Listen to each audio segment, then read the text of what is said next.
right, welcome everybody. We'll get started here. We're want to give everyone a chance to change rooms and everything. So my name is Bob Floss. I'm an attorney. I'm here to talk about LLCs.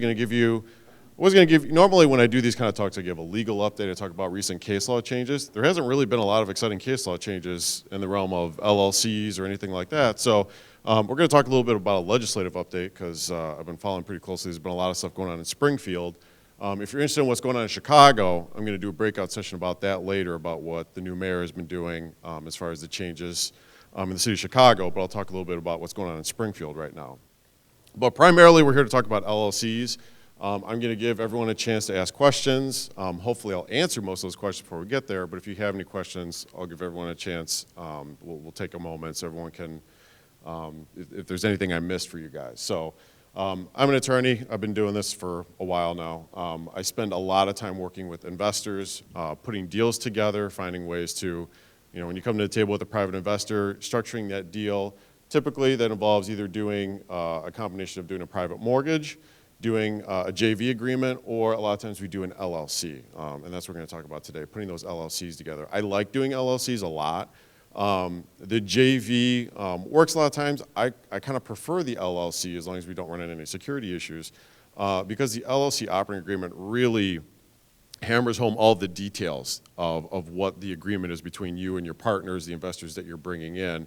And it deals a lot more heavily with what happens if something goes wrong, which me as the attorney, as long as everything's going right, everything's great. But my concern is if something goes wrong with the investment, something goes wrong with the property, you and your partner start disagreeing with each other, how are we going to handle that? And when the operating agreement, I can handle that a lot more in detail to protect you. So we'll cover a little bit of the basics here. So first thing always when I start working with a client, they say, hey, I want to start an LLC. The first thing always is, okay, where are you going to put your LLC at? Because I get calls from all over the country. I get Hawaii, I get East Coast, I get New York, I get Florida. And I get people saying, okay, where am I going to put my LLC at?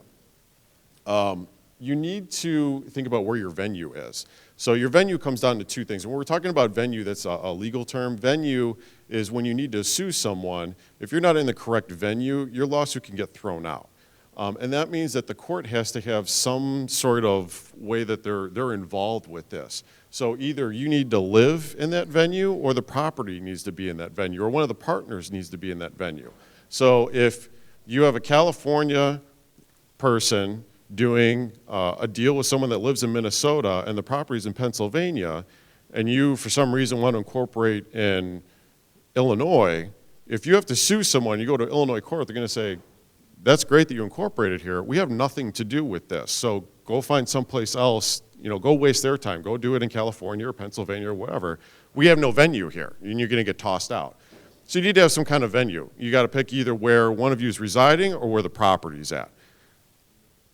At that point, then some people, it always comes up at every single conversation I ever have with every LLC, that everyone always wants to know, well, what about Delaware? Everyone tells me I want to do in Delaware. Here's the Delaware problem. You don't want to be in Delaware. Everyone thinks they want to be in Delaware for one of two reasons. One, they think it looks good. Why you think that, I don't know. Or you think that you get better protection, tax law, whatever, by being in the state of Delaware. Do they have really good laws in Delaware to protect you in an LLC? Yes. What's the problem with that? If you're not willing to subject yourself to Delaware venue, then why do you want to go there? Meaning, do you want to put an attorney on retainer in Delaware? Do you want to fly to Delaware for every time you have to go to court? Do you want to have an office in Delaware? Do you want to operate in Delaware? If you're not willing to do all those things, why do you want to be there? Because if you're not subjecting yourself to Delaware court, then what's the advantage? Does that kind of make sense? You're not getting the advantage of the Delaware court if you're not in the Delaware court system. You're going to be in the Illinois court system, or whatever state you're in. So you're not getting any advantages from that. The other issue is Delaware does have a really good tax system. If you operate your business in Delaware, it's why a lot of corporations incorporate in Delaware, because they have advantageous tax system for their corporations. If you're not operating there, you don't get the advantage of those tax breaks. If your business if all of your income properties are in Illinois or Pennsylvania or wherever, you're going to have to file the taxes for those gains in that state. You're not getting the advantage of any of those Delaware tax benefits unless you're operating in Delaware. So it doesn't make any sense. So I always have to sit down and say, what is the reason that you think you want to be in Delaware, and then go through all the things I just explained. And they go, oh yeah, I guess Delaware doesn't make any sense. You can operate an LLC in several states. It's very simple. So when you file your LLC is going to be obviously in the state that you filed it in. It's going to stay within that state. So even though the LLC can go wherever you want to go with it, the LLC only becomes a legal entity in that state that you filed it in. If you want to operate in other states, all you have to do, it's just a really simple form you file with that state that says, we're going to be a foreign entity. And sometimes people get weirded out. Well, I'm not foreign entity just means you're from a different state. So you're in Illinois, you want to operate in Wisconsin, you want to buy a property up there, all you have to do is file that you're a foreign LLC operating in Wisconsin. It's a simple form, you renew it every year, and your LLC is recognized in that state. You have to do that though. It's very important to do that. Some people I've found kind of skip that stuff because they think, well, why is it necessary? It's just paperwork, it's stupid. Here's the problem. Can you operate in that state? Technically, yeah. I've seen people do it. They just start buying properties with their LLC in a different state and start collecting rent and doing whatever. Where does the problem come in? Bless you. The biggest problem I see come in is if you have a problem with that property, you have to evict the tenant. When you go to court to evict them, you don't have a recognized LLC in that state, your eviction is tossed because you don't have any right to that state's court system because you are not recognized in that state as an operator. It's like a $100 form. That's all you got to do. It's not a big deal. So make sure you're licensed to operate your LLC within that state. Are they going to want to collect taxes from you now that you're on their radar? Yeah. You know, it's the cost of doing business. You have to maintain a registered agent. It's really easy. There's a lot of companies out there. You can just Google registered agent when you operate in all these different states. So when you do the foreign entity in a different state, when you're expanding, you're buying rental properties, each state that you're in needs to have a registered agent. If it's a state that you or one of your partners is living in, easy. That person's house or office or whatever becomes the registered agent. The registered agent basically is where someone can serve you with papers if you get sued, you have a violation of the property, wherever. They have to have some place to mail it to within that state. So whoever's involved, if they're in that state, perfect, you use them. If not, just Google registered agent. There's 100 companies that pop up. They're like $50 a year. All they do is they put an address on there, they accept your mail. When they get served with something, they put it in a bigger envelope and then mail it to you. That's all it is. It's a pretty simple process. Your operating agreement. This is probably one of the biggest problems I have. People start an LLC, they start operating a business, they don't complete an operating agreement, or it's a shell of an operating agreement. They download something online, they Google free operating agreement, they put their name on the top of it, and when I read through it, there's just nothing in there. I mean, it says absolutely nothing. So a lot of times when I sit down with a client, I would say about half the time I'm creating the LLC for them, the other half of the time I'm sitting down with them, they've created an LLC. They basically filed the articles with the state to create it. They say, okay, let's see your operating agreement. And they go, well, I mean, we kind of had an operating agreement. Needs to be completed before you start conducting any business. Does it really? I mean, no, because I get that all the time. I get people walk in that have an incomplete operating agreement. You want one though. Why? Because like I said at the beginning, the operating agreement is going to cover, you know, the basics. It's going to cover the voting share, the profit sharing. It's going to cover everything when it goes wrong.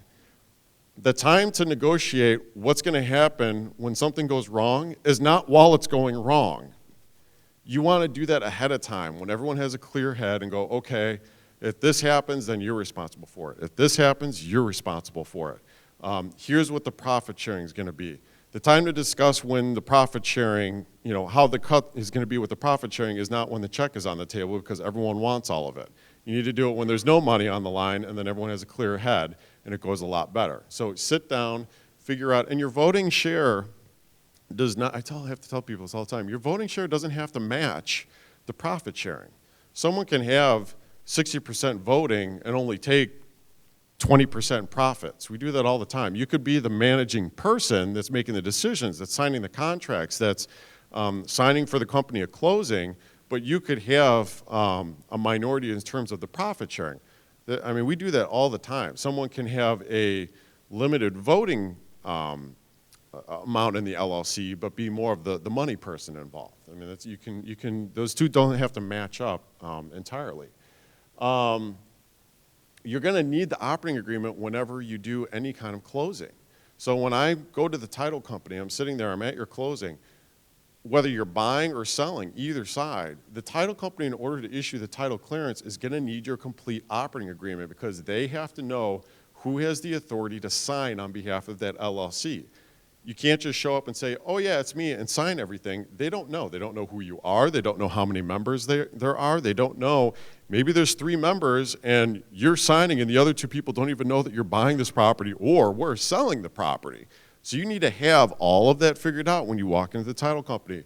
You need to be able to produce the operating agreement that says how many members there are, and the other thing that a lot of people miss is you need to have a resolution that you had a meeting of the members and you decided that, you know, Sarah's going to be the person that's going to sign on behalf of the other members at the closing, because otherwise you all have to be there. Just little steps you have to do. But if you don't have that, even when you're buying it, if you don't have something, you don't have a complete operating agreement that says who has what powers and who's going to sign on behalf, your closing can go a little sideways because they're going to say, we don't know who has the authority to sign the closing statement.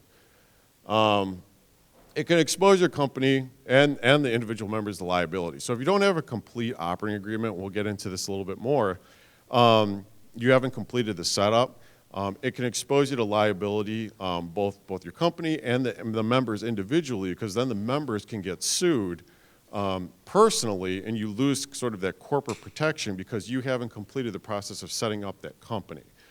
So by leaving that open, you expose yourself. It's a simple process. You have to complete it. If you don't complete setting up your company, you expose yourself potentially later on down the line. You create rules for the possible scenarios. So this is what I basically keep saying is you create possible scenarios ahead of time. You're thinking in the future of, all right, what's the worst case scenario of everything that can happen with this property, with this company, with everything, and decide on that now so that when we're in a crisis scenario, you already have everything laid out. You don't want to be trying to figure out your game plan in the crisis. You want to say, okay, let's go to the operating agreement. Okay, we already talked about this. Here's the plan. That's it. We're just going to stick with the plan. We don't have to stress about it. That's the plan. I put in all my operating agreements. What do you do if one of the partners dies or one of the members dies? Sometimes the operating agreements, the form ones you take off from online, doesn't have any plan for that. Do you want the spouse or the heirs for your member to now become a majority voting member of your LLC? You might want to think about that. Do you want to inherit the family members of your partner? Or do you want to say that if you pass away, your estate might have a limited voting majority, or we have the option to buy you out because we don't want to be partners with your estate? You need to think ahead of all this stuff. Any misunderstandings is the Achilles heel of I've seen very few partnerships, I'll be honest, last for a very long period of time. Usually partnerships, you come together, if everything works out right, you get maybe a good, like 5 years. And then either one of the people wants to do it on their own, they want to explore other avenues, you just get tired of working together, you do other things. It's very hard to keep a long-lasting partnership. A lot of times that happens from misunderstandings. The way you can keep a partnership thriving for a long period of time is you need to eliminate as many misunderstandings as you can. Any who's responsible for what, who's supposed to pay for what, who gets the money for what. That's how you break up a partnership. When those checks start coming in, that can drive a lot of very successful partnerships apart because everyone has different ideas about what they did, what they contributed, and how much they're supposed to get. You gotta spell all that out ahead of time because that can tear a successful partnership apart very quickly. All right, member managed, manager managed, or a series LLC. The first two are very simple. Member managed or manager managed. You decide that right at the onset when you're forming your LLC. It's one of the first questions you're going to get from me after we decide on the state. Member managed means all of the members, however many there are, 2, 8, whatever, all have a voting, however percentage of the vote of the LLC. Every time you make a decision, they vote on it. And you could give different people different amount of powers, but they're all going to vote on it. Manager managed means, however, it doesn't have to be one person, it could be several of them, but not all of the members are going to have more authority than the remaining members. And how we break that up is business practice or what we call major decisions. So the manager gets the authority to do the day-to-day practices of the business. And it depends on what the business is. If you're investing in real estate, your day-to-day practice is going to be the manager has the authority to execute contracts on behalf of us, sign documents on behalf of us at the closing, do refis, do whatever that's in the normal practice. Signing a lease, do whatever it is. Major decisions would be if you decide to liquidate the entire portfolio and you're going to cash the whole thing out, or we're going to sell the company to someone else. Something that materially changes the entire investment that you're going to make that wasn't within the day-to-day practice of the business. Now you have to get 100% people. You got to bring everyone in and say, all right, we all got to vote on this together because this is a big deal. So that's how you break that up. Sometimes you want to have the manager manage if you're doing, maybe if you have a bunch of partners and some of them might be out of state, you want one person that's the boots on the ground person and say, listen, every time the property manager needs a lease signed, you just do it. I don't want to be bothered with that. Just take care of that day-to-day practice stuff. The series LLC is increasingly popular. I was actually against it for a while. I'm now warming up to it because it was extremely new. Whenever we have something new, there's always some risk involved of it hasn't been tested through the court system. We don't know how it's going to hold up. It's been around for a little bit now. It seems like it's gaining more and more traction. More and more states are recognizing it. There used to only be a handful of states. Now we're getting a pretty good number. Everyone's kind of coming around to the idea. So a series LLC is the idea that you have a parent company. And I think I did the next slide. Okay, so I'm a comic book guy, so sorry. So your parent company is Avengers LLC. What's the idea here? Your parent company, look down, so you could do, and you have to do it this way. You have to name it after the parent company. That's one of the restrictions here. So you have Series A of Avengers LLC, Series B of Avengers LLC, Series C, Series D. And each one of them owns properties. They don't have to own one. They can own multiple if you want them to. I just broke it down this way. So this one has a 50-unit apartment building. That one has a shopping center. That one has another 50-unit apartment building. That one has a storage facility. You're breaking them down so they individually own the assets. So if something goes wrong with this building, it's isolated in this company. Because it's isolated in one individual company by itself, if crap hits the fan, it's limited to only taking down that one property. Now, you still can potentially lose this property if something awful happens, but you still have those 3 other properties. They're held individually. So all the profits run back to your parent company. The parent company does not own property. It only gets the flow of the money back to it. So the money doesn't get attached if something goes wrong with these individual properties. You could lose the money and the property from this individual series, but all the money from those 3 series flows back to the parent company and doesn't get touched by this one, by any of the creditors. Does that make sense?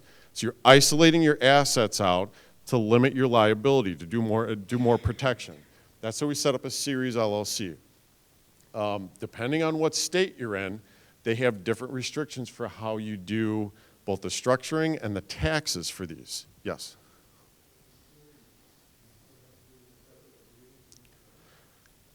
So the different states have different rules for that. Some states say that you do one agreement for the parent LLC, one EIN number for the LLC, and the rest of these just fall underneath it. You do like an addendum to the LLC that says, we're establishing Series A, we're establishing Series B, blah, blah, blah, blah, blah. And it goes under one tax number. Some states say, no, you need a separate operating agreement for each one. You need a separate EIN number for each one. Each one needs to pay their individual taxes. Flows up here. That one pays its individual taxes. There's some different, at some point we're going to have to make it a little more uniform. Right now, each state, because there's so few of them, is kind of doing their own thing. They're kind of doing their own thing. Yes?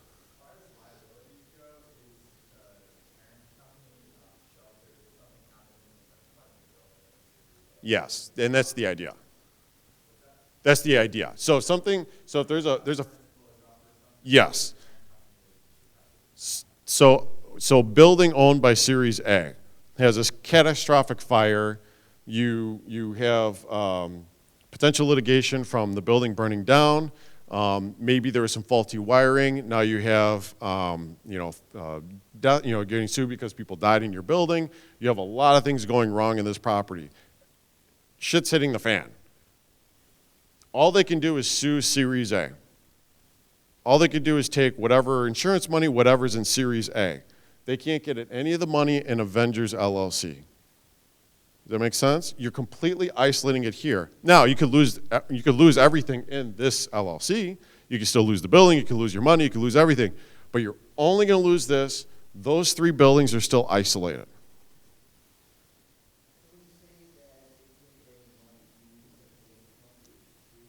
Yeah, I thank you.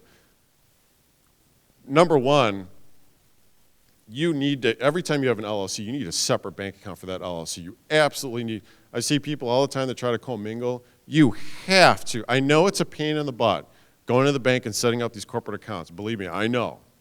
Sometimes you sit there all day and you're like, can you please just get the account open? You have to set up separate checking accounts for each LLC. You have to, please. It's part of the protection process. If you have one account for 6 different LLCs, you've completely defeated the entire process. That's one of the essential parts of it. You file the LLC, you create it, you complete the operating agreement, you get your EIN number, and then you go open up a bank account. You have to have separate bank accounts. So yeah, I would. Now, some banks will maybe try to convince you only should have the Avengers LLC bank account, and there's a system where they can have one bank account and then they can try to splice it up, but it's still going into one bank account. No, you want separate bank accounts for each of these entities to make everything completely separate. Don't let them talk you into doing that. I want all of your money in separate bank accounts. So if something goes wrong with this one, all they're getting is that one bank account. They're not looking at that bank account. You don't want them getting access to it. You don't want to give them an opening. We're going to go through that in a minute as far as your stress test of your LLC. Don't give them an opening for an attorney to come in and say, this is a fictitious entity, you didn't complete the process, therefore we get access to the money that's in there. And you don't want any assets owned by that parent company. The parent company should be completely clean. It should just be cash flow running into that parent company. It shouldn't have any liabilities. Yeah. What was that? I'm sorry. I try not to get too heavy into the tax because I'm not a tax attorney. It depends on the state. It depends on the person that does your taxes. They may do the taxes just for the Avengers LLC and try to lump it all together. If you have the different EIN numbers, you might be looking at doing separate tax filings for each one. I know some CPAs will just try to do it as all one big lump thing and basically just do the taxes for Avengers LLC, especially if it's in a state where you don't need the EIN numbers for these. They'll try to just do one massive tax filing. You may want to, especially if you want to try to borrow money at some point down the line for these individual series, which it's hard, but it's possible. You probably want to have individual tax filings for these individual series. So you want to set them up to try to make them to be individual companies. Yeah. So I live in Nebraska. Okay. Yeah, you guys don't have it yet. What do you recommend for Nebraska? So here's the old way we did it. This is the way I still have it for a lot of my clients, which is we have LLCs everywhere. So I have clients that have 30 LLCs for a variety of reasons. Now, some of you may not want this method because one of the things with this method is the main reason you're doing this is to isolate your assets so they're protected. Mainly Avengers LLC and these series, for the most part, you can add some members in there, but for the most part, it's going to be the same people involved. It's going to be the same members. You're just isolating things out. With this is what you're going to do if you want to bring different members in on different deals, which happens quite often. So you got Avengers LLC. They own, maybe they own property, maybe they don't own property. They're, you know, they're still existing as a parent, so you probably don't want them owning property, you just want them cash flowing. They then create Fantastic Four LLC. Fantastic Four LLC owns 10 two-flats. They want to buy a 50-unit apartment building. They don't have the cash to do it. They go meet a private investor. The private investor said, sure, I'll do the deal with you, we'll partner up on it. So now you have X-Men LLC and Avengers LLC both come together and they create a new LLC. Both of them are the members together. Avengers are going to run it. X-Men is going to put up the money for it. They're going to start this partnership. They're going to have another property. Over there you got Dr. Doom. He wants to partner up on a shopping center. He said, I want to go 50-50 on a deal with you. I don't have all the money. You got a little bit of money from some of your other properties. So now they do a partnership together. They create another LLC. This LLC buys a shopping center. Then maybe these two, you know, through the X-Men and the Dr. Doom, they say, well, I like what you got going over there. I like you got some stuff going on over there. I got some cash. You got some cash. So let's put all these LLCs together, and now we'll buy the storage facility. So you got partners on top of partners on top of partners. Sometimes it ends up working out that way. I've gone to a title company before, and I thought I was going to give the underwriter a heart attack because I had 8 layers. In order to figure out who, remember I said at the beginning, they have to figure out who has the authority to sign at the closing. I had 8 LLCs that they had to navigate through because one was owned by the next, that was owned by the next, that was owned by the next, that was owned by the next, and the guy was just going, I don't even know who any of these people are. You know, it took him like an hour to read through it. Sometimes that happens, just naturally, because you keep doing new partnerships and new partnerships and new partnerships. Sometimes it's just going to happen naturally. You can't avoid it. And obviously the series LLC is going to fit within it. Borrowing money LLC. This is always the biggest question everyone has. So number one, if you're doing like a Burr method, if you're going to do an FHA loan, you're going to buy a 3-flat. You're not going to get an LLC. They're just not going to do it. You have to buy in your personal name. They won't go with it. Obviously, you're buying cash. You can put in an LLC. If you're doing a private investor, they don't care. They'll let you put in an LLC. If you use a hard money loan, even if you're new, if you do a hard money loan, you talk to any of the hard money lenders out there, they'll let you put in an LLC. They're going to make you sign some stuff that says if you're creating this new LLC, you're buying this property, if anything goes wrong, we could take the money or we could take the LLC. So there's a workaround they have with that where they could say, all right, if this goes wrong, we're just going to take over the ownership of the LLC since you're creating this new entity. Yeah.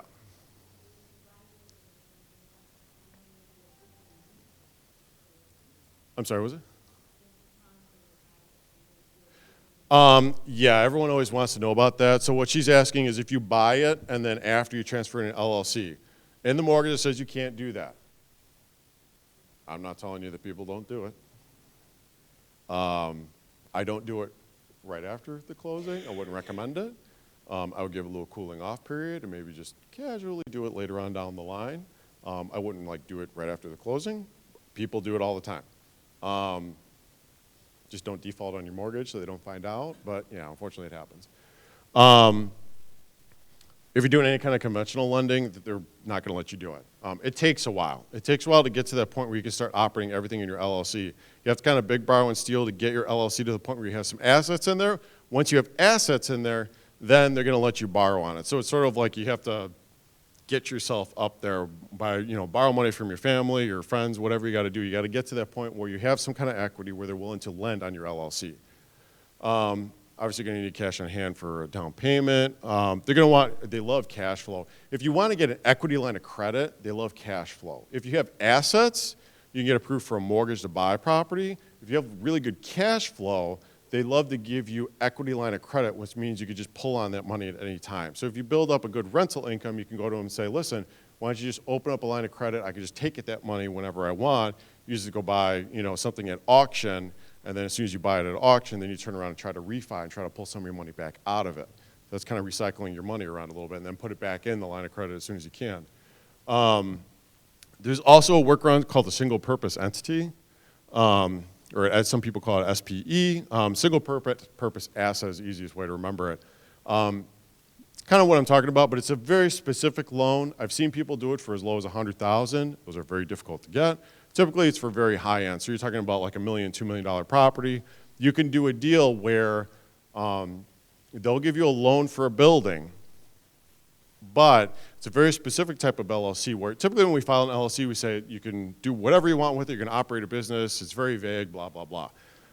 This is, you're filing an LLC and you're saying, I'm creating this LLC specifically for the purpose of buying 123 Main Street. It's only for the purposes of holding and operating 123 Main Street. You can't do anything with that property other than operate 123 Main Street.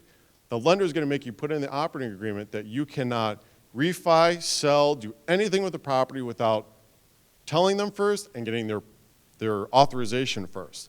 They have total kind of purview and control over that LLC, but you can get really good terms doing getting a loan through this method. But they're kind of hard to get. You got to ask around to find these. They don't advertise these very often. But I've done a fair amount of them. Both the property and the LLC become the collateral. So if something goes wrong, they could come in and they could just take they don't have to just take the property, they could take the LLC away. So it gives them more protection. As far as an underwriting standpoint, it makes it better for them because as soon as you buy that property, both the equity and the cash flow becomes like the collateral of the loan. So it makes it cleaner for them. All right, so this is a stress test. We're run out of time, so we've got to move fast. If I'm an attorney and I'm suing you, I got to try to pierce your corporate veil. I got to do first this, I got to prove this, and then I got to prove this. I got to do one of these. I got to prove failure to maintain adequate corporate records. Got to fill out your operating agreement. Commingling funds or assets. Get your bank account. Undercapitalization. What's undercapitalization? If you know you got bills coming due, you don't want to pay them. You got 10 grand in the operating account. You say, screw it, I'm going to Cancun. Fuck them. You've now undercapitalized your LLC. You can't take enough money out of the LLC operating agreement that the LLC can no longer operate. That's considered a fraud. You have a responsibility to your creditors to operate the LLC. You can't take all of the money out. Obviously, you can pay yourself within reason, but you can't purposefully drain the LLC to know that you're not going to be able to pay anybody back. One corporation treating the assets of another corporation at its own. So pretending that your friend's LLC is your LLC or pretending that their property is really your property. So that's step one. Most attorneys are going to go straight for the undercapitalization. Why? Because the second test is proving a fraud. If you've undercapitalized the property or the LLC, you've in some way committed a fraud. So they've almost, by proving that one, they've made their step two easier. That make sense? Attorneys like to make our job as easy as possible. Members drain the LLC of assets when it's insolvent, in danger of insolvency, or insolvent as a result of draining assets. This can include any instance where the member used control of the LLC to benefit and the creditor suffered. So you knew that you weren't going to be able to pay the bills, you took all the money out and said, screw them. Misleading the creditors of financial strength of the LLC to obtain credit includes misleading another LLC responsible for debt or knowing the LLC can never repay. If you take out a loan, a line of credit or whatever, and you know there is no way in hell I'm never going to pay these people this money back, I can't believe they gave me this loan, they're morons, that's a fraud. You knew you weren't going to be able to pay them the money back. Now they still have to prove that, and within this, I should say, there is a defense for the business just failed. The business didn't work out, the business failed, things didn't work out. That's absolutely a defense. You could just say, I was a bad business person. The business didn't work. Yes? You're trying, no, so piercing, thank you, that's a good question. I'm sorry. Piercing the corporate veil means that I'm suing you, I'm suing your LLC, you did such a bad job that I'm going to sue you personally on top of it. Piercing the corporate veil means you lose the corporate protection of limiting your liability. So if I win on all these if I win undercapitalization and I win on count one here, I now can not only sue the LLC, I can sue you personally because you didn't fulfill your obligation as the member of the LLC to operate it correctly. So now I can go after your personal assets. I can go after your house, your car, whatever. Yes? So on the commingling funds, when you're starting an LLC, you're putting your own money in there to Yes. the capitalization. So let's say 4 months down the road, you take an owner's draw, that's not considered commingling. If you're putting up money in your LLC, you should draw yourself up a note. I'm borrowing, I'm lending my LLC 20 grand, so you have a note of that, so you're paying yourself back. So it's not an owner's draw. You're paying yourself a loan back to your, you're giving a loan to your company, you're paying back a loan to yourself. So if you are taking, like in QuickBooks, you would say it's an owner's draw, it's actually just. It's debt. It's debt on the, Back on the note instead of. it's debt on the company. That make sense? So the company's in debt to you to 20 grand. You loan them the money. So it's not even an owner's draw. You're paying off debt to yourself. Yes? Yes.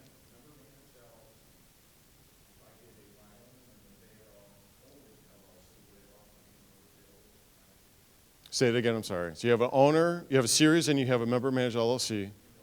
Yeah.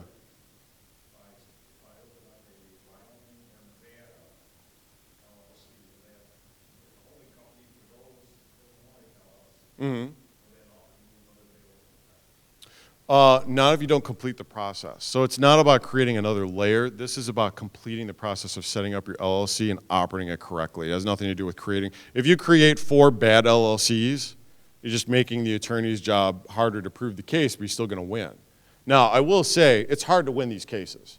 The courts, as a matter of policy, are going to give the benefit to the corporation. They have a heavy standard to prove these. You have every opportunity to defend and say, I was a crappy business person, but that doesn't make me personally responsible for everything. And you get a lot of latitude with that. We're running out of time here. So I get this all the time online, LLC versus insurance. Some people say take out a massive insurance policy. You don't need an LLC. Insurance only caps the amount that they're going to pay out.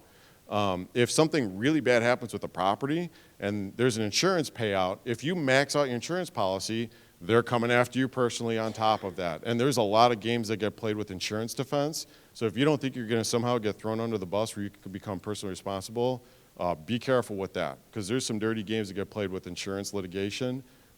If you think you're just going to insurance policy with no LLC, you're exposing yourself, because they play some dirty games, insurance people. I could talk to you more about that. You get umbrella insurance is the most economical way to go. If you're going to buy a lot of properties, you want an umbrella policy. That's definitely the best way to go. Get a good accountant, for God's sakes. It's really hard to find good accountants in real estate. If you find one, hold on to them tight. Not a lot of them want to deal with real estate because it's difficult, especially if you're like flipping properties. They hate it.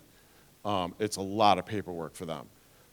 We don't have any time for any updates here. I will say the marijuana bill got passed, so that's going to sign into law January 1st. You can recreationally use marijuana in Illinois. The legislation stayed overnight. They were supposed to close yesterday. They stayed overnight. They were opening up again today. Supposedly, the tea leaves read right now that they are going to pass the gambling bill. So potentially there'll be 6 new casinos, and there'll be sports betting in Illinois. It was supposed to get passed yesterday. They tabled it because they were going to put, the word is, they wanted to put a sports betting booth in Soldier Field, and they said, no, that's stupid. So they tabled it. Everyone stayed overnight. They're going to take that out. They're going to put it back in. So potentially sports betting in Illinois. You can't bet on any Illinois teams. You can't bet on Loyola, U of I, any of that. You can bet on anything else. 6 new casinos, 3 are going to be downstate. One's going to be in Waukegan, potentially. I mean, it's still got to get passed, but one would be on Waukegan, right at 94. So everyone thought it was going to be downtown Waukegan. It's not. It's west. It's going to be right at 94 when you hit Waukegan, right before you get to Great America. It'll be right there. That's the site that they've already purchased. Waukegan bought that land. They're just waiting for the bill to get signed. One's going to be in the south suburbs of Chicago. They're not saying where. They're being very cryptic about it. There's a legislator that's being very outspoken about it from Blue Island. I don't know if that means anything or not, but take it as it will. And then a super casino in Chicago. No idea where. If you've ever been to Rivers, it has 1,000 gaming units and 50 tables. The one for Chicago would have 4,000 gaming units and who knows how many tables. It's going to be a massive casino. We have no idea where it's going to go yet either. One's in Danville, and I forget where the other 2 are. They've been trying to get something in Danville for years, so they're going to get a casino. So that's up today. So keep an eye on Twitter. They're going to open up in a few minutes, and we're going to find out if they're going to pass it. All right, that's it. Thank you, everyone.